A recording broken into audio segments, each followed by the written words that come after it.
ओम गणेशाय नमः। ओम नमः शिवाय। मैं निखिल ज्योतिषाचार्य आप सभी का मेरे चैनल पर पुनः स्वागत करता हूं। आशा करता हूं कि आप सभी स्वस्थ होंगे। महादेव की कृपा आप सभी पर सदैव बनी है। कि वीडियो कन्या यानी कि वर्गों के लिए बहुत विशेष है, क्योंकि वीडियो एक बहुत विशेष ग्रह के गोचर के बारे में है, यानी कि शुक्र यानी कि वीनस अपना गोचर कर रहे हैं। शुक्र महाराज कर्क राशि में 21 अगस्त को, और 21 अगस्त से 15 सितंबर तक वो यहीं पर आपके लाभ स्थान में रहेंगे, कर्क राशि में।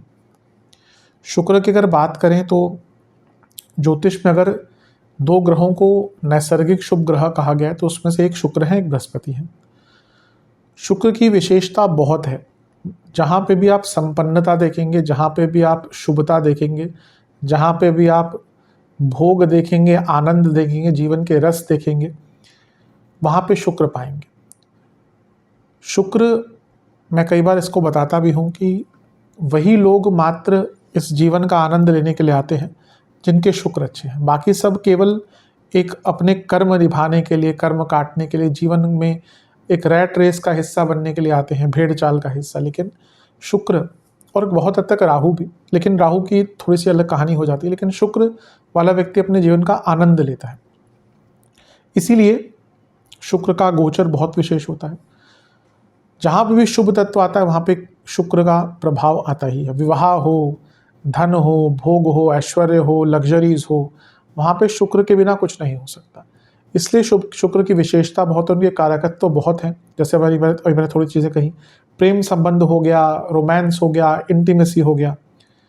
इसके साथ ही शुक्र जो है वो आपके लिए दो भावों के स्वामी हैं, आपके लिए धन स्थान के स्वामी हैं, आपके लिए लक्ष्मी स्थान के स्वामी हैं। एक प्रकार के योग कारक ग्रह ही हैं, भाग्य स्थान के स्वामी हैं। एक प्रकार के योग कारक ग्रह ही मान लीजिए। शुक्र आपके लिए एक प्रकार के योग कारक ग्रह ही हैं। कहीं कहीं उनको अंकित नहीं करा गया, पर उनका शुभ तत्व, क्योंकि दोनों ही भाव बहुत इंपॉर्टेंट है, एक प्रकार के योग कारक ग्रह का ही काम करते हैं आपके लिए शुक्र। तो और विशेषता उनकी बढ़ जाती है। और यहाँ पे उनका लक्ष्मी नारायण योग भी बन रहा है बुध के साथ, और बुध क्या है आपके लग्नेश, तो इसका भी प्रभाव रहेगा। और ये लक्ष्मी नारायण योग तो 9 दिन का होगा, लेकिन शुक्र का पंचम पर प्रभाव भी रहेगा, तो इसका भी इम्पैक्ट रहेगा। तो इन सभी चीज़ों की विवेचना मैं अपने स्तर पर करने का प्रयास करूंगा। यदि आपकी लग्न राशि या चंद्र राशि कन्या है, दोनों ही गाइडेंस के लिए इस राशि बल को देख सकते हैं। जहाँ से आपको ज़्यादा सूट करता है, रिलेट करता है, वहाँ से इसको देखिए। व्यक्तिगत तौर पे मेरा मानना है लग्न से देखेंगे तो अच्छा है। इनकेस नहीं पता है आपको अपनी लग्न राशि, तो आप अपनी चंद्र राशि से भी इसको देख सकते हैं। शुरू करते हैं। सबसे पहले शुक्र की ही बात करेंगे। उनका स्वामित्व बुध से युति, आएंगे उस पर बाद में। शुक्र का 11वें घर में आना भौतिक दृष्टिकोण से बहुत लाभप्रद होता है, बहुत लाभप्रद। ये मान के चलिए कि शुक्र 11वें घर में, यानी कि दिन दुगनी रात चौगनी सफलता मिलती है, इसमें कोई दो राय नहीं। बहुत अच्छी पोजीशन एक मानी जाती है 11वें घर में शुक्र की। क्यों? क्योंकि 11वां भाव भौतिक रूप से सबसे इम्पोर्टेंट भाव होता है। 11वां भाव वृद्धि का भाव, एक्सपेंशन का भाव होता है। 11वां भाव उपचे स्थान होने के साथ साथ काम त्रिकोण का भाव भी है, यानी कि ग्रोथ, वृद्धि और इच्छाओं की पूर्ति, सफलता का भाव होता है। इसलिए यहाँ पर शुक्र जो लक्ष्मी के कारक हैं, जो भोग के कारक हैं, जो ऐश्वर्य, संपन्नता, लग्जरीज, सुख, जीवन के रस, जीवन के आनंद के कारक हैं, तो जब वो वहाँ पे आते हैं तो इन सब चीज़ों की भी वृद्धि होती है। यानी कि लक्ष्मी की वृद्धि, भोग की वृद्धि, ऐश्वर्य की वृद्धि, लग्जरीज की वृद्धि, संपन्नता की वृद्धि। इसलिए शुक्र की पोजीशन 11वें घर में बहुत अच्छी बताई गई। एक व्यक्ति जिसके 11वें घर में कुंडली में ही शुक्र बैठा है ना, अधिकतम ऐसे व्यक्ति का जीवन बहुत ईजी रहता है। डिपेंड करता है कि बाकी, अगर लेट्स से कि कोई कुंडली में बहुत बुरा दोष बन गया,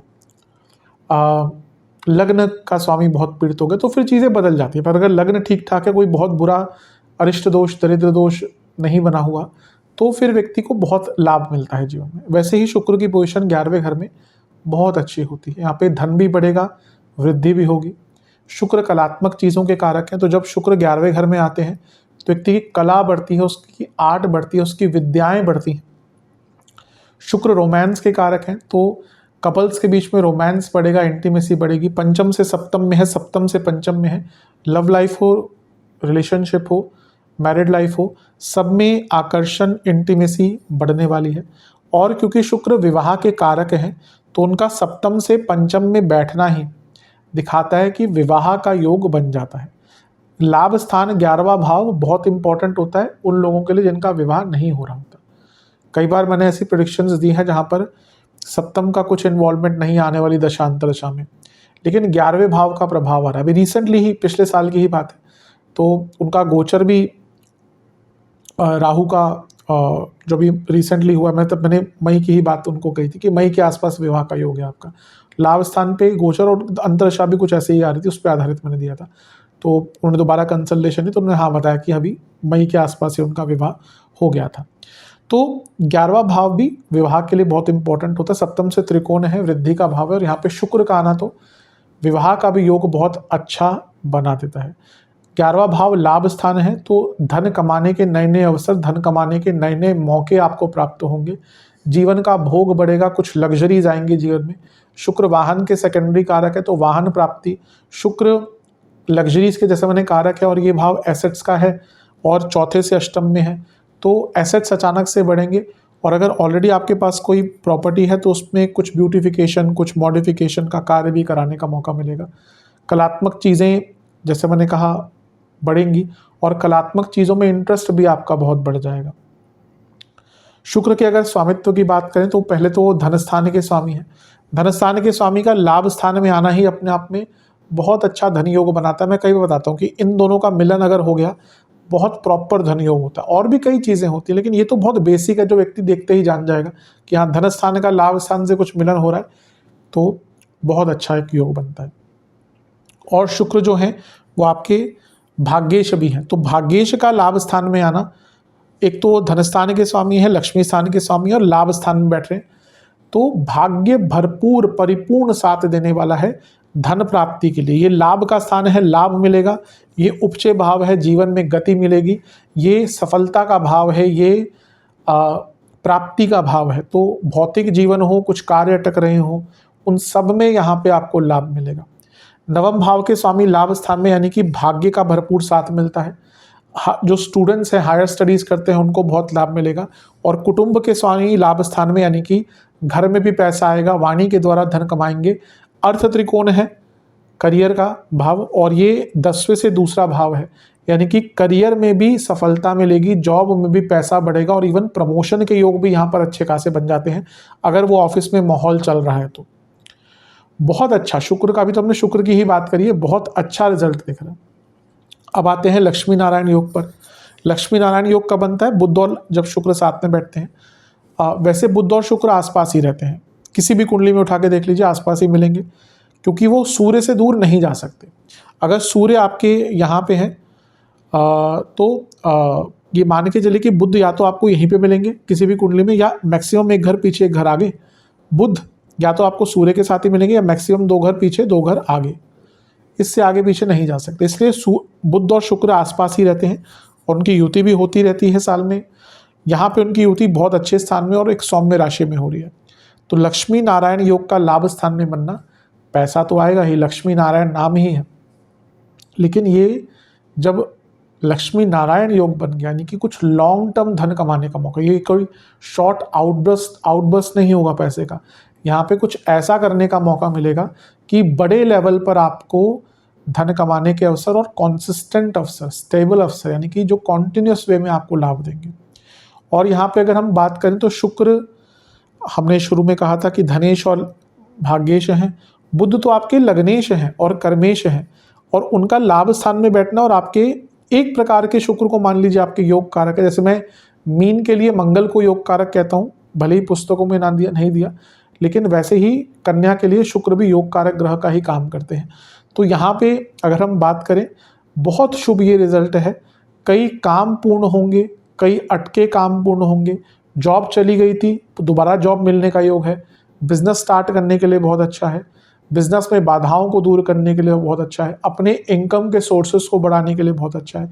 और ये 9 दिन तो स्पेशली कुछ बहुत बड़ी प्राप्ति के हैं, यानी कि कुछ बहुत बड़ा आपको प्राप्त होगा जो आपके जीवन के रूपरेखा को बदल कर रख देगा, जिसमें बहुत आपको भौतिक सुख और इवन क्योंकि 11वां भाव है तो यहाँ पे घर के लिए, अपने घर वाले लोगों के लिए भी आप कुछ कर पाएंगे, क्योंकि चौथे से अष्टम है ना, तो घर वालों को भी स्थिरता प्रदान कर पाएंगे।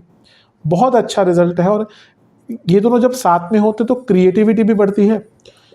किसी भी कुंडली में देख लीजिए बुध शुक्र साथ में, वो व्यक्ति क्रिएटिव होगा। और यहाँ से दोनों पंचम भाव को देख रहे हैं तो स्टूडेंट्स को भी लाभ मिलेगा, स्टूडेंट्स को भाग्य का साथ मिलेगा, स्टूडेंट्स को सफलता मिलेगी, बुद्धिमत्ता बहुत तीव्र रहेगी और क्रिएटिविटी बहुत तीव्र रहेगी। तो ये बहुत अच्छा है। ये लक्ष्मी स्थान के स्वामी शुक्र,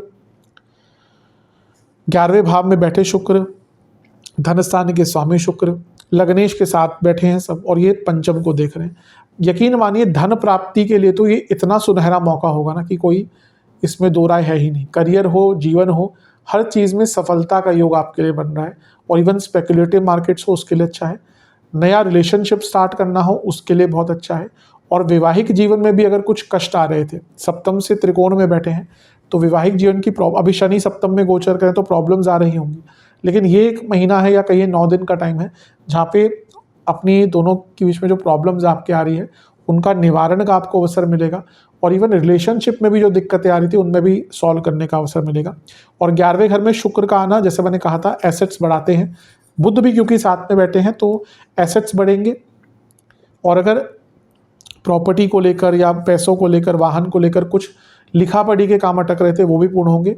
शुक्र बुध साथ में 11वें घर में ये बताते हैं, जो छठे से छठा भाव है, कि आपके लीगल कॉम्प्रोमाइजेस भी यहाँ पे हो सकते हैं। तो बहुत अच्छा है। बस अगर निकालनी ही है मुझे कि एक कमी निकालूं तो मैं यही कहूँगा कि अपनी इच्छाओं पर कंट्रोल कीजिएगा, क्योंकि दोनों ग्रह यहाँ पे बैठ गए जिसमें से लग्नेश भी है, शुक्र भी है। व्यक्ति की इच्छाएं इतनी तीव्र हो जाती है ना कि वो उन पर कंट्रोल ना रख पाने के कारण अपना ही नुकसान कराता है। बाकी तो ये दोनों ही जो योग हैं, दोनों ही ग्रह हैं, ये भौतिक जीवन के लिए, विद्या प्राप्ति के लिए, स्टूडेंट्स के लिए, स्टडीज़ के लिए, जीवन की ग्रोथ के लिए बहुत अच्छा रिजल्ट दे रहे हैं। इनका लाभ उठाइएगा। उपाय की बात कर लेते हैं। आपको एक देसी कपूर लेना है थोड़ा सा, उस पर इलायची रखनी है, प्रज्वलित करके माता की आरती करनी है, दुर्गा माता की। एक पात्र में गंगा जल, गुलाब जल मिलाकर शिवलिंग का अभिषेक कीजिएगा। तिलक लगाइएगा महादेव पर, अष्टगंध का या केसर का, चंदन का।